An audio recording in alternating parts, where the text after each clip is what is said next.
Hi guys, how are you? I'm just stuck in traffic. I don't know. I was just thinking about something. I thought about this the other day, and it was brought back to my attention again today. And I just want to encourage some people who may be going through this. And I just want to say that one thing about God is He knows everything about you. One thing about God is when He is proud of us, He will bless us.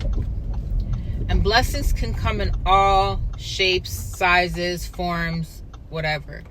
God blessing you can be wisdom. God blessing you can be healing. God blessing you can be emotionally, you know what I mean? Like emotionally maturing, healing.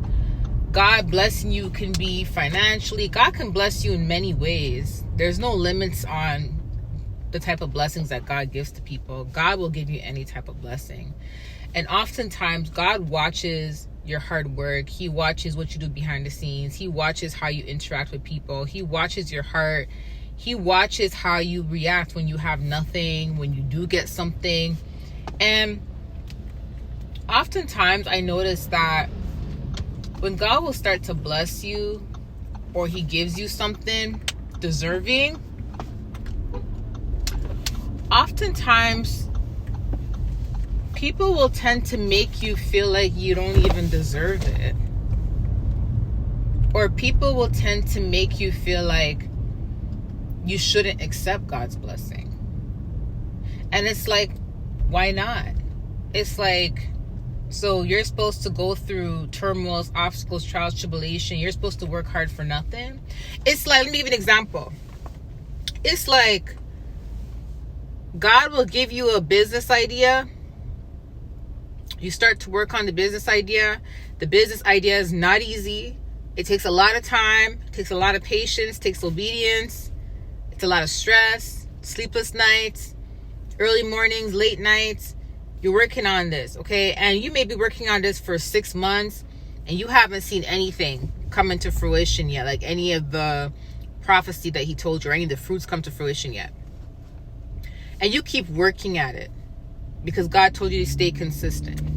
You stay consistent, you're obedient, and finally 2 years later, you start seeing your first fruit. After 2 years, you start seeing your first fruit.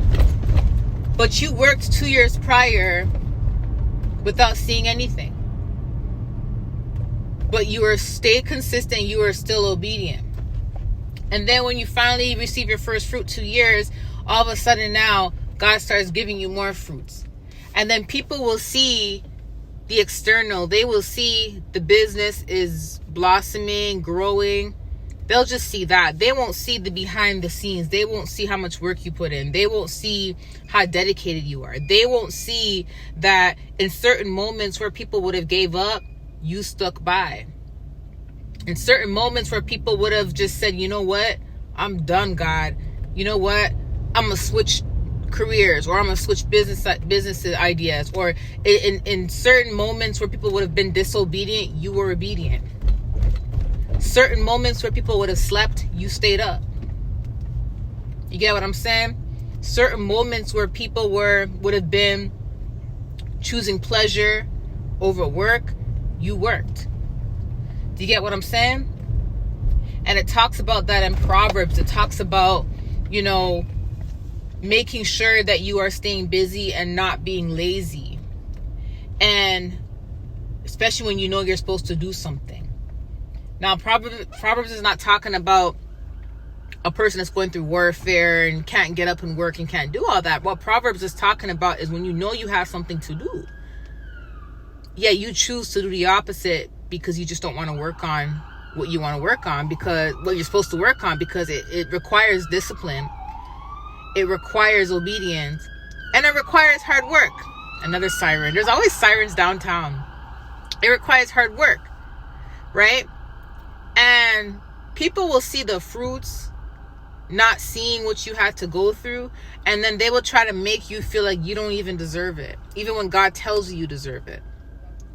And then it's like you have to go to God and be like, God, am I allowed to have anything? Am I allowed to have anything, God? It's like people want to see other people suffer. And it's like, you shouldn't take pleasure in anyone else's suffering. Nobody should take pleasure in anyone else's suffering. Nobody should. If you're a child of God, you want to see everybody win. That's how your mentality would be. I'm healing, I want to see you heal. I'm growing, I want to see you grow. If I'm going to be successful, I want to see you be successful too. That's how the mentality should be as a child of God. But it's like people like to see, it's like nowadays you see people would like to see you struggle. Because in their mentality, if it's not them, they don't want you to have it. And it's not just Christians. It's family. It's friends. It's anybody. That's just the society we live in, the world we live in. Right? And it's sad. But it's kind of like sometimes you got to go to God and be like, God, am I allowed to have anything? Because it's like, God, I can go my whole life in poverty. I can go my whole life without having anything for myself. And the one time you bless me with something that I can give myself that no one has ever gave me, people are trying to take that from me. It could be as simple as you got a new phone. It could be as simple as an iPhone. You get what I'm saying? You may have been a type of person like you don't upgrade your phone. You just keep that same old phone. You've had this phone for years. This phone for like 5, 6 years, 10 years. And you're like, I don't care about material things. I don't need a new iPhone. And God may just bless you with a new iPhone. Someone may just give you the new iPhone. And even the people that have the iPhone will try to take the iPhone from you. Do you see what I'm saying? It's like they don't want you to have nothing. It's like you can go your whole life not having any type of like nice clothes. You may not care about fashion. You may not care about how you dress, your style, nothing. Because that doesn't matter to you, right? Because you may have grown up, you know, maybe wearing, you know, clothes from shelters, clothes from like Goodwill, clothes from like your cousins. And, you know, I know that happened to me where I would wear other people's clothes because it was given to me, like donated to me, right? And then when God puts you in a position to where you can buy yourself nice clothes and you're like, I don't want to buy any nice clothes because it doesn't matter if it's nice or not. And God will say, no, get yourself something nice and presentable. You're growing up into a nice young man or you're growing up into a nice young woman. It's okay to buy a nice dress. It's okay to look beautiful. It's okay to look decent. Present yourself well. Because when you get a husband, you want to be able to present yourself well with your husband. When you get a wife, you want to be able to present yourself well with your wife. Do you get what I'm saying? It's about taking care of yourself. So you're like, okay, God, I'm going to get it. And you finally buy a nice dress or you buy a nice tux if you're a guy. And people will try to take the tux or the dress from you. Do you see what it's like? Every single thing God gives you, it's like people are trying to take it from you or they'll try to destroy it.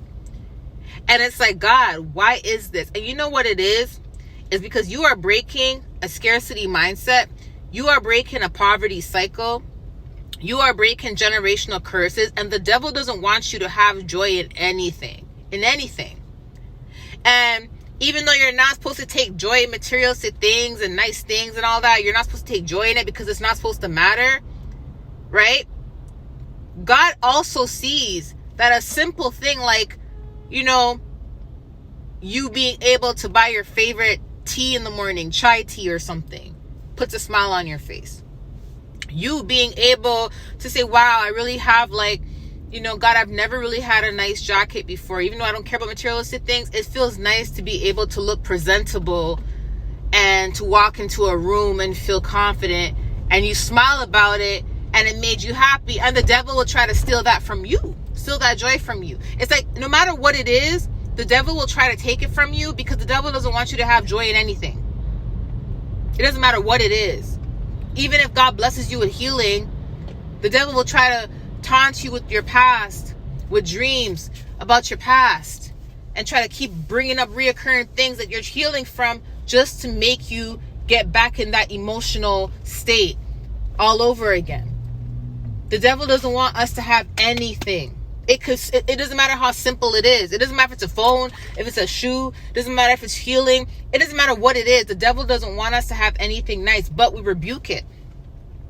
And what the devil will do is he will use people to try to make you feel discouraged and try to make you feel bad for God blessing you, for wanting to come out of poverty, for wanting to change the generational cycle, for wanting to build a legacy. People will try to make you feel guilty and better for your next generation, for wanting to change for the next generation. It's like, why would you want someone to still live in poverty? Why would you want someone to have a scarcity mindset? Why would you want someone to not heal? Why would you not want someone to build a legacy for their children? Why would you not want someone, do you get what I'm saying? Why would you not want someone to grow in life? And it's just so crazy, and it's just so sad. And it's like, God, can we not have anything? It's like, God, can we not have anything? It's like, we can't have nothing.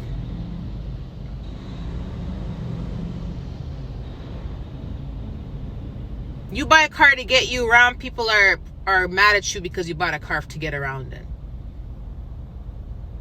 You get an apartment for you to live in, people are mad because you get an apartment to live in. You buy a house for your family, people are mad because you're buying a house for your family. You see what I'm saying? It's like, why? These are the basic necessities of life that we need to get around in life. And people still get mad at God even blessing you with the basic necessities. People will still get mad at that. Because you see, they don't have a problem with the blessings. What it is they have a problem with God giving it to you. That's what the problem is. They have a problem with God giving it to you. Why? Because the devil has a problem with you. Because the devil knows that you are a child of God. The devil knows that God is going to use it. The devil knows that every time God gives you a blessing, it's a step towards elevation. The devil knows every time God gives you a blessing is a step towards elevation. It's a step towards progress. It's a step towards your prophecy. It's a step towards fulfilling what it is God needs to fulfill in his kingdom. And the more he feels like he can hold you back and try to block you from elevating any type of way, he will use people to do it, and he will try to do it himself. The goal of the enemy is for you to live uncomfortably, miserable, depressed, sad, and just giving up on life, to the point where you've given up on life. You don't even want to fulfill God's mission no more. You just sitting here waiting for your time to come, waiting to leave the earth. Not doing anything, not achieving anything. That's what the enemy wants. And that's what we rebuke, and that's what God does not want for us. So I just want to say, if anyone said to God, because I know this was something that came out of your mouth. This is something that came out of many of our mouths, okay? Not just you, but I've said this in the past. But I know somebody must have said it recently. God, can I not have anything?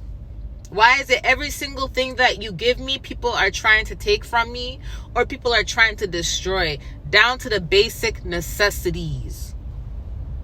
Why, God? It's not the blessings. It's the problem is God is giving it to you. And like I said, every time you're a step closer to receive something from God, you're a step closer to fulfilling his prophecy. Even if it's as simple as buying a bike. Buying a bike and riding a bike. God bless you with a bike so you can exercise. The devil still sees that as you being a step closer to fulfilling something for God, because why? You're physically taking care of your body to be healthy, to be able to keep going. So he still sees that as a threat. You get it? So when God gives you a blessing, no matter what it is, it can be big, small. No blessing is small. Everything that from God is a blessing. Down to us waking up is a blessing. But appreciate every little thing that God gives you. And don't feel like you don't deserve the best from God. Especially if God is proud of you. Especially if you've been obedient. Especially if you're walking this journey and it's not an easy journey. Appreciate every single blessing that the Holy Spirit gives you. Because you really deserve it. You do. I know for a fact, because there's been times where God will bless me with something and I'm like, God, I don't even want it. I don't know what to do with it. I don't want it. And he will say, get it. You deserve it. And then I would get it and start feeling bad because I bought it. I'll start feeling bad. I'll start feeling guilty. I'll start feeling like I don't deserve it, or I'm unworthy. And God will be like, snap out of it. I told you to get it because you deserve it. I know that it's something you've been staring at for a while. I know you don't care about it. It's not a priority. But you've been staring at it for a while, and I know that if you could, you would get it. But you chose not to because you know it's not a priority, because you don't want to seem vain, or you don't want to seem fleshly, so you didn't get it. So I'm telling you, it's okay for you to get it, because it's a blessing for your hard work and dedication. That's what God told me one time, and I got it, and I felt bad, and He literally told me, snap out of it. He said, you deserve it. We have to start getting out of that mindset of feeling like we don't deserve nothing good, because we do. Especially with what we're going through. There's people in the world who are evil, cold, and do some foul stuff, who receive good things all the time. And they have no problem accepting it. They have no problem taking it. They have no problem going about their lives still with that same mentality of being wicked and being evil. Yet the people that are generous, kind, always give back, can't even accept a basic necessity for themselves, because they still feel unworthy of just receiving that. Because why? They may have felt that way their whole life, or other people may have gaslighted them to feel that way. But no, you deserve it. And yes, you can have stuff. Don't matter who tries to take it. Don't matter who tries to destroy it. What's for you is for you. So anybody saying, God, can't I not have anything? You can. What's for you is for you. And no matter how much people try to destroy it or take it from you, they'll never be able to take it. They'll never be able to destroy it, because what God has for you is for you. Can they try? Yeah. Will there be tactics and attempts? Yeah. But they won't succeed. They won't succeed. But in the process, they'll try to create emotional distress on you. And this is where you have to say to yourself, I know what's for me is for me. Now you got to stop thinking like, God, can I not have anything? Now you got to start thinking, yes, I can. And what's for me is for me. And once you start thinking that way, even their emotional manipulation, emotional distress or trying to throw your way won't even hit you. You won't even care. Okay? So what God has for you is for you. And when anything that God has given you, best believe He has given it to you because you deserve it. You deserve it. Okay? Love you guys. Talk to you soon. Bye.